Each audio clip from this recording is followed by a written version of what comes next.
ಬಂದಾಗ ಆಗಲಿಲ್ಲ.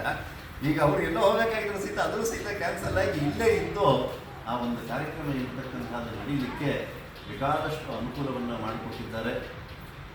ಅಂದರೆ ಅವ್ರು ಹೇಳಿದ್ರು ಆಚಾರ್ಯ ನಮ್ಮ ದೇವಸ್ಥಾನ ಇದೆಲ್ಲ ಸಹಿತ ಚಿಕ್ಕದಾಗಿದೆ ಅಂದರು. ಅದಕ್ಕೆ ನಾವು ಹೇಳಿದ್ವಿ ನಿಮ್ಮ ಮನಸ್ಸು ದೊಡ್ಡದಾಗಿದ್ದರೆ ಸಾಕು ಅಂತ ಹೇಳಿ. ಅದಕ್ಕೋಸ್ಕರ ಒಂದು ಗಾದೆ ಅಲ್ಲೇ ಬಡಿಸೋರು ನಮ್ಮವರಾದರೆ ಅಲ್ಲೇ ಬಾಳೆ ಎಲೆಲೆಲ್ಲ ಊಟ, ನಲ್ಲಿ ಎಲೆನಲ್ಲಿ ಊಟ ಮಾಡೋದು. ನಲ್ಲಿ ಎಲೆ ಅಂತಂದರೆ ನೀರು ಬಿಡ್ತಾರಲ್ಲ ನಲ್ಲಿ, ಅದಲ್ಲ. ಅಂದರೆ ನಲ್ಲಿಕಾಯಿ ಎಷ್ಟಿರುತ್ತದೋ ರಾತ್ರಿದೋ ಇಷ್ಟೇ ಎಷ್ಟಿರುತ್ತೆ, ಒಂದು ಅಗಳ ಬೀಳುತ್ತೆ ಅದ್ರ ಮೇಲೆ ಅಷ್ಟೇ, ಅನ್ನದ ಅಗಳು, ಅದಕ್ಕಿಂತ ಜಾಸ್ತಿ ಬಿಡಲ್ಲ. ಹಾಗೆ ನಮ್ಮವ್ರು ಬಡಿಸಿದ್ರೆ ಎಷ್ಟರಲ್ಲಿ ಬೇಕಾದರೂ ಬಡಿಸ್ಕೋಬೋದು. ಹಾಗೆ ನಮ್ಮವರಾಗಿ ಅವರು ಬೇಕಾದಷ್ಟು ಅನುಕೂಲವನ್ನು ಮಾಡಿಕೊಟ್ಟಿದ್ದಾರೆ. ಮತ್ತು ಬೆಳಗ್ಗೆ ನಾವು ರಾಯರನ್ನು ತಂದುಕೋಬೇಕು, ಇದು ಮಾಡಬೇಕು ಅಂತೆಲ್ಲ ಕೇಳಿದ್ರೆ ಎಲ್ಲ ವ್ಯವಸ್ಥೆ ಆಗುತ್ತೆ ಪುಣ್ಯಾಚಾರ್ಯ ಅಂತ ಹೇಳಿ ಪ್ರತಿಯೊಂದು ವ್ಯವಸ್ಥೆಯನ್ನು ಸಹಿತ ಮಾಡಿದ್ದಾರೆ.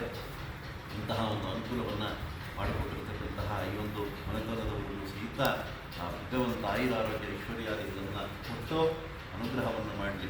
ಕರೋನಾ ಟೈಮ್ ಒಬ್ಬಡೆಗೆ ಅವ್ರಿಗೆ ಇವಾಗ ಹೇಳಿದ್ರು ಪೂಜೆನೇ ಮಾಡಲಿಕ್ಕೆ ಆಗೋದಿಲ್ಲ ಅಂಥ ಸ್ಥಿತಿ ಇತ್ತು ಅಂತ ಹೇಳಿ, ವೈದ್ಯರು ಹೇಳೋದಂತೀನಿ ಇದೆಲ್ಲ ಆಗಲ್ಲ ಅಂತ ಹೇಳಿ ಕೊನೆಗೆ ಹನುಮಪ್ಪನ ಮೇಲೆ ಭಾರ ಹಾಕಿ ಮಾಡಿದ್ದಕ್ಕೋಸ್ಕರ ಆ ಕಾರ್ಯ ಮುಂದುವರಿಸಿಕೊಂಡು ಹೋಗುತ್ತಾ ಇದೆ. ಈ ರೀತಿಯಲ್ಲಿ ಆ ಸೇವೆಯನ್ನು ನಡೆಸಿಕೊಂಡು ಹೋಗ್ತಾ ಇದ್ದಾರೆ. ಅವರ ಕುಟುಂಬದವರಿಗೆ, ಅವರ ಮಗ ಮೊಮ್ಮಗಳಿಗೆ, ಈ ರೀತಿ ಅವರ ಮನೆತಂದವರಿಗೆ ಎಲ್ಲರಿಗೂ ಸಹಿತ ಭಗವಂತ ಯಥೋಪ್ಯಧಿಕ ಆಯುರಾರೋಗ್ಯ ಐಶ್ವರ್ಯಾದಿಗಳನ್ನು ಕೊಟ್ಟು ಇಂತಹ ಧರ್ಮ ಕಾರ್ಯವನ್ನು ವಿಶೇಷವಾಗಿ ನಡೆಸ್ತಕ್ಕಂಥವರಾಗಿ ಆಗಲಿ ಅಂತ ಹೇಳಿ ಆಶೀರ್ವಾದವನ್ನು ಮಾಡುತ್ತಾ ನೆರೆದಿರತಕ್ಕಂಥ ಎಲ್ಲ ಭಕ್ತ ಜನರಿಗೂ ಸಹಿತ ಆ ಹರಿಹರೇಶ್ವರ ಅನುಗ್ರಹವನ್ನು ಮಾಡಲಿ ಅಂತ ಹೇಳಿ ನನ್ನ ಈ ಉಪನ್ಯಾಸವನ್ನು ಮುಗಿಸ್ತಾ ಇದ್ದೀನಿ. ಶಿವಕಂಬೈವಾರ ಶೋಭಮಾನೋವಾರ ಹರಿಕರ ಸಮಹಸ್ತಃ ಕಾಂಚನೋಚಿತವಸ್ತ್ರ ಶುಭಜನಕೃತಗಾನ ಶೇಷಭೋಗೇಶಯಾನ ಪ್ರಭುರಯಮವಿನಾಶಃ ಪ್ರಿಯತಾಂ ವೆಂಕಟೇಶಃ ಶ್ರೀಕೃಷ್ಣಾರ್ಪಣಮಸ್ತು.